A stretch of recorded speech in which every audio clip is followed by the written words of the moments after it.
Çiçekleri yazbaşını Atil İyiz beregen Cemile Tatakova bir sezon için gelgen. Karşılayınız Cemile Tatakova.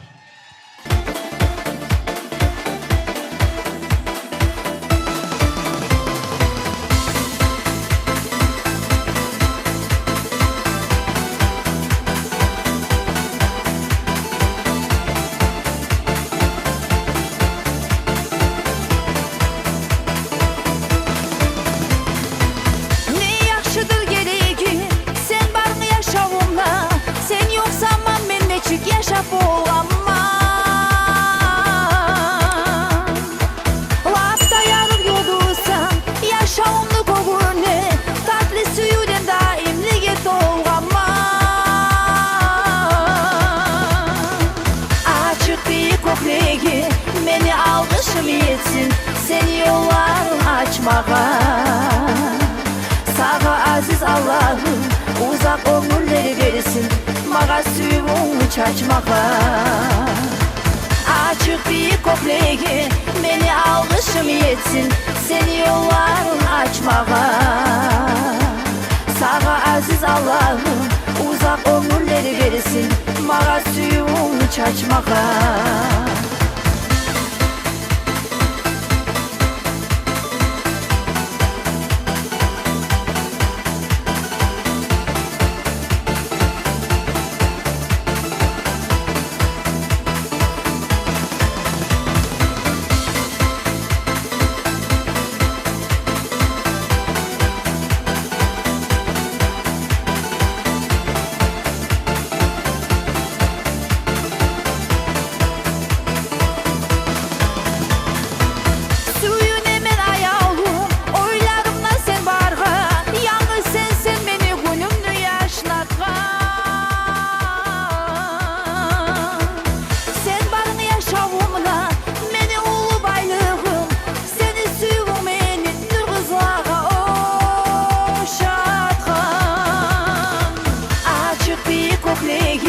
Beni algışım etsin, seni yollarım açmağa.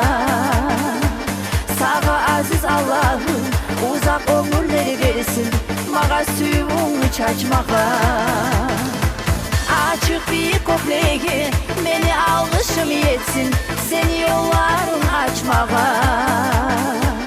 Sağa aziz Allah'ım uzak ömürleri versin, mağa suyumu çaçmağa.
Beni algışım etsin, seni yollarım açmağa.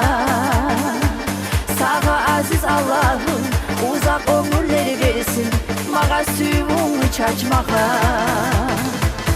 Açık bir koklegi beni algışım etsin, seni yollarım açmağa. Sağa aziz Allah'ım uzak ömürleri versin, mağa suyumu çaçmağa.